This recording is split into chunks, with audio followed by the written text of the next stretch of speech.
A single gunshot echoed through the vast Montana prairie as Virginia Cole clutched her bleeding side and stumbled toward the faint lights of a distant ranch, her 6-year-old son Ethan running alongside her, tears streaming down his dirt-streaked face. The year was 1878, and Virginia knew she wouldn't live to see another sunrise, not with Jesse Thornton's bullet lodged somewhere vital inside her.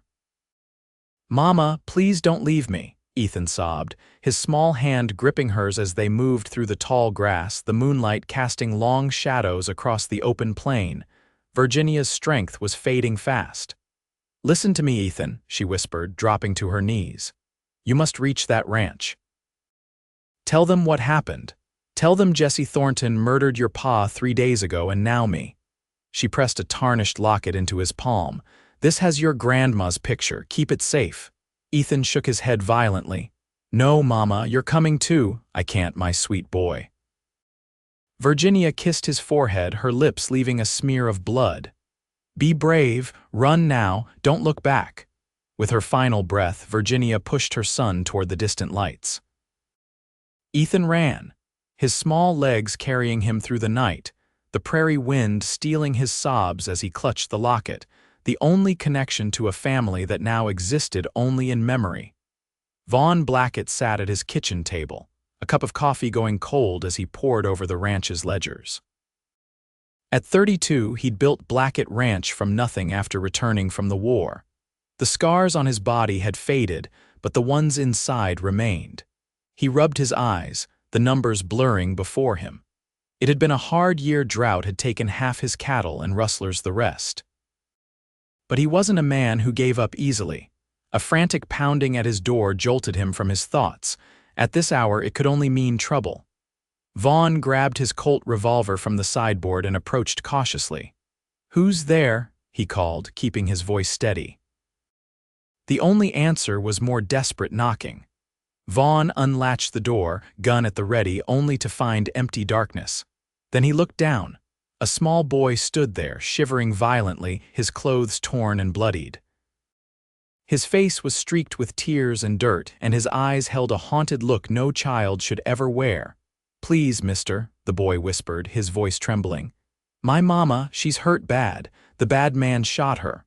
Vaughn holstered his gun and knelt before the child. "Where is she, son?" "Out there."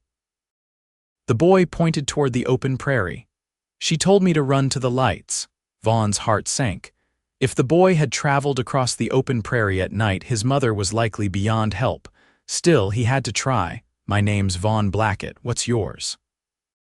"Ethan Cole," the boy replied, his teeth chattering. "My mama is Virginia Cole." "Stay here, Ethan." Vaughn stood and grabbed his coat. "Mrs. Hudson," he called toward the back of the house where his housekeeper had quarters. The older woman appeared in her nightdress, her gray hair in a thick braid. "What in heaven's name?" She stopped short when she saw Ethan. "The boy's mother is hurt out on the prairie. See to him while I go look for her." Mrs. Hudson nodded grimly, taking Ethan's small hand. "Come, child. Let's get you warm." Vaughn rode out with a lantern, following Ethan's directions as best he could. He found Virginia Cole's body just as dawn broke over the eastern horizon. She lay peacefully, as if asleep, one hand outstretched toward the direction of his ranch toward her son. Vaughn removed his hat, said a prayer, and gently wrapped her in his coat before placing her body across his horse. When he returned, Ethan was sitting at the kitchen table, a mug of hot chocolate untouched before him. Mrs. Hudson gave Vaughn a questioning look, and he shook his head slightly. Her eyes filled with tears, but she composed herself quickly. "Ethan," Vaughn said gently, kneeling beside the boy's chair. "I found your mama. I'm real sorry, but she's gone to heaven." Ethan didn't cry. He just stared at Vaughn with those huge eyes as if he'd expected this news all along. "Jesse Thornton killed her. He killed my pa too, 3 days ago." Vaughn's jaw tightened. Jesse Thornton was a notorious outlaw who'd been terrorizing the Montana territory for years. "Did your mama tell you why?" Pa owed him money, but Pa said he was cheating. Ethan's small fingers clutched the mug. "We were running away to my aunt in California." Mrs. Hudson clicked her tongue sympathetically. Poor lamb, does this aunt know to expect you? Ethan shook his head. Mama just had the address written down, it was in her pocket. Vaughn exchanged glances with Mrs. Hudson. They both knew what this meant. Without that address, they had no way to contact any of Ethan's relatives. The boy was effectively alone in the world. You'll stay here for now, Vaughn decided. We'll figure things out. The next day, Vaughn rode into town to speak with Sheriff Miller about Virginia Cole's murder.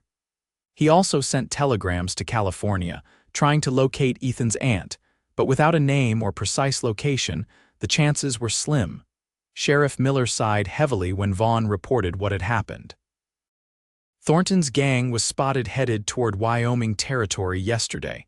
I've alerted the authorities there, but you know how it is. By the time anyone acts on it, they'll be long gone. What about the boy? Vaughn asked. Orphanage in Helena is full up. There's one in Bozeman, but… The sheriff trailed off, both men knowing the reputation of such places. He stays with me until we find his family, Vaughn said firmly. The sheriff nodded. You're a good man, Blackett. Days turned into weeks. Vaughn arranged a proper burial for Virginia Cole, and Ethan stood solemnly beside him as the local preacher said words over her grave. No telegrams came with news of relatives willing to take the boy. The aunt in California couldn't be located. Whether she existed at all was now in question. Ethan didn't speak much, but he followed Vaughn everywhere, watching him work with silent intensity. At night, Vaughn would hear the boy crying softly in the small bedroom Mrs. Hudson had prepared for him. Each time, Vaughn would sit beside him until he fell asleep, sometimes telling stories of his own childhood on a farm in Pennsylvania before the war changed everything. One morning, Vaughn was mending a fence when he noticed Ethan struggling to carry a bucket of water from the well. That's heavy for a little feller, Vaughn said, taking the bucket. What are you doing with this? Helping Mrs. Hudson. She said the garden needs water. Vaughn smiled. That's mighty considerate of you. Ethan looked up at him with those serious eyes. Mama said always help those who help you. Your mama was right. Vaughn set down the bucket. How about I show you how to do this job properly? That day became a turning point. Ethan started talking more, asking questions about the ranch, the animals, and everything Vaughn did. The boy had a quick mind and nimble hands, picking up simple tasks with surprising ease. One evening, as they sat on the porch watching the sunset, Ethan asked, "What happens when you find my aunt?" Vaughn had been dreading this question. "Well, you'd go live with her, I reckon." Ethan's face fell. "What if I don't want to?" "Family's important, Ethan. If we find your kin, that's where you belong." "But what if we don't?" Ethan persisted. Vaughn sighed. "Let's cross that bridge when we come to it." The following Sunday, Vaughn took Ethan to church in town. After the service, several townspeople approached, curious about the boy who had been staying at Blackett Ranch. Among them was Clara Andrews, the town's schoolteacher. At 28, she had come west from Boston 5 years earlier, seeking adventure and independence. With her honey-colored hair and warm brown eyes, she had caught Vaughn's attention from the moment she'd arrived in town, but he'd never worked up the courage to court her properly. "So this is Ethan," Clara said, smiling at the boy. "I've heard about you. Would you like to come to school when it starts next month?" Ethan looked uncertainly at Vaughn, who nodded encouragingly. "Yes, madam," Ethan said politely. "Excellent, we can always use bright young minds." She turned to Vaughn. "It's good what you're doing, Mr. Blackett." "Just trying to do right by the boy until we find his family," Vaughn replied, his hat in his hands. Clara's smile softened. "Still, not every man would take in an orphan. It speaks well of your character." Vaughn felt a warmth spread through his chest at her words. "Thank you, Miss Andrews." As summer progressed, Ethan became a fixture at Blackett Ranch. He helped with chores, learned to ride the gentle old mare Vaughn set aside for him, and even began to smile occasionally. Mrs. Hudson doted on him, teaching him to read and write in preparation for school. Vaughn found himself looking forward to their evenings together when he would teach Ethan about ranching or tell him stories. He tried not to think about the day when a telegram might arrive, announcing that relatives had been found. In August, Clara Andrews began visiting the ranch, bringing books for Ethan and staying for supper. Vaughn found himself cleaning up and putting on his good shirt when he knew she was coming. Mrs. Hudson noticed and gave him knowing looks but said nothing. One evening, as Clara and Vaughn sat on the porch while Ethan played with the ranch dog nearby, she said, "Have you considered what will happen if you don't find his family?" Vaughn watched Ethan, who was laughing as the dog licked his face. "I've thought about it." "And?" Clara prompted. "And I don't know. The boy deserves a proper family, a mother and father, siblings perhaps." Clara was quiet for a moment. "Sometimes family is what we make it, not what we're born into." Their eyes met, and something unspoken passed between them. Vaughn cleared his throat. "Would you like to go for a ride on Sunday after church? Mrs. Hudson can watch Ethan." Clara's smile lit up her face. "I'd like that very much, Mr. Blackett." That Sunday ride became a weekly tradition. Clara and Vaughn would explore the countryside, talking about everything and nothing. He learned about her life in Boston, her dreams of adventure that had brought her west, and her love of teaching. She listened as he spoke of the war, the nightmares that still plagued him, and his determination to make something of his ranch despite the setbacks. As autumn approached, Ethan started school. Each morning, Vaughn would drive him into town in the wagon, and each afternoon he would pick him up. The other children were curious about the newcomer, but Ethan's quiet dignity and quick mind soon earned him friends. One rainy October afternoon, Vaughn arrived at the schoolhouse to find Ethan and another boy in the midst of a fierce scuffle. Clara was attempting to separate them, her usual composure replaced by exasperation. "Enough!" Vaughn's voice cut through the commotion. Both boys froze. He started it. The other boy protested, pointing at Ethan. "He said I don't have a real family," Ethan said, his voice shaking with emotion. "He said Mr. Blackett's just keeping me until someone wants me." Vaughn's heart clenched. He knelt before Ethan, ignoring the mud soaking into his pants. "That's not true, Ethan. You have a home at the ranch for as long as you want it." "But I'm not your son," Ethan said, tears welling in his eyes. "And you're not my pa." The schoolhouse fell silent, the other children and parents watching the exchange with undisguised interest. Clara gently ushered the onlookers outside, leaving Vaughn and Ethan alone. Vaughn chose his words carefully. "No, I'm not your pa, and nothing can replace the parents you lost. But that doesn't mean you don't have a family. Mrs. Hudson cares for you, Miss Andrews cares for you." He paused. "And I care for you more than I thought possible. But what if my aunt is found? Will you send me away?" Vaughn hadn't realized until that moment how much the thought of Ethan leaving pained him. "No one will take you anywhere you don't want to go, I promise." Ethan's small face crumpled and he threw his arms around Vaughn's neck. "I want to stay with you," he sobbed. "Please be my daddy." Vaughn held the boy tightly, his own eyes stinging with unshed tears. "Forever," he whispered. "If that's what you want, then forever." Later that evening, after Ethan was asleep, Vaughn sat alone on the porch, turning the day's events over in his mind. He heard the creak of the door and turned to find Clara standing there, a shawl wrapped around her shoulders against the autumn chill. "Mrs. Hudson said I'd find you out here," she said, sitting beside him. "She told me what happened at the school." Vaughn nodded, staring out at the darkness. "I meant what I said to him. I want him to stay." "Have you considered adoption?" Clara asked gently, making it official. "I've thought about it, but a boy needs more than just a father. He needs a proper home, a mother's care." Clara's hand found his in the darkness. "Perhaps he could have that too." Vaughn turned to her, his heart racing. "Clara, are you saying?"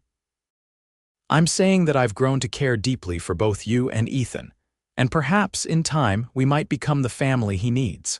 Vaughn brought her hand to his lips. "I'd like that very much." As winter settled over Montana territory, life at Blackett Ranch fell into a new rhythm. Vaughn began the legal process of adopting Ethan, with Sheriff Miller's help. Clara visited nearly every day, often staying for supper and sometimes reading to Ethan before bedtime. The Christmas of 1878 was unlike any Vaughn had ever experienced. The house was decorated with pine boughs and ribbons, and for the first time in years, he felt the true spirit of the season. Ethan's excitement was infectious as they cut down a tree and placed it in the parlor. On Christmas Eve, after Ethan had finally fallen asleep, eagerly anticipating the morning, Vaughn and Clara sat before the fire. "I have something for you," Vaughn said, reaching into his pocket. He pulled out a small box. "It's not much, but—" Clara opened it to find a delicate silver ring with a small pearl. "Vaughn," she breathed, "I know it's sudden, and I know a school teacher marrying means giving up her position, but I love you, Clara, and so does Ethan. We both want you to be part of our family if you'll have us." Tears shimmered in Clara's eyes as she nodded. Yes, I'll have you both." They were married in the spring of 1879, with the whole town turning out for the celebration. Ethan stood proudly beside Vaughn, wearing a new suit that matched his adoptive father's. The adoption papers had come through just a week before, officially making him Ethan Blackett. As Clara joined them at the altar, Ethan whispered loudly enough for the front rows to hear, "Now we're a real family." The congregation chuckled, and Vaughn placed his hand on the boy's shoulder. "Yes, son, now we're a real family." Life wasn't always easy. The ranch had good years and bad. There were droughts and blizzards, cattle thieves, and market crashes. But through it all, the family remained strong. Clara left her teaching position but started a small school at the ranch for Ethan and the children of nearby homesteaders. As the years passed, the school grew, and Clara's reputation as an excellent teacher spread throughout the county. In the summer of 1880, news reached them that Jesse Thornton had been captured in Wyoming and hanged for his crimes. Vaughn told Ethan privately, not sure how the boy would react. Ethan was quiet for a long time before saying, "Does this mean my real parents can rest in peace now?" "I believe they can," Vaughn answered. "And I believe they're proud of the boy you're becoming." Ethan nodded solemnly. "I still miss them sometimes." "That's as it should be. They'll always be part of you." In 1881, Clara gave birth to a daughter they named Virginia after Ethan's mother. Ethan, now 9, took his role as big brother very seriously, hovering over the cradle and insisting on helping with the baby whenever possible. One evening, as the family sat on the porch watching the sunset, tradition they maintained through the years 11-year-old, Ethan turned to Vaughn. "Pa, do you remember the day I asked you to be my daddy?" Vaughn smiled, bouncing 3-year-old Virginia on his knee while Clara, round with their second child, sat nearby. "I remember it clear as day.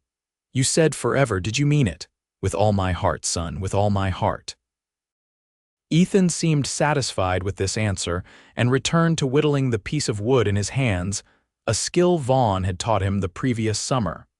As the years passed, the Blackett family prospered.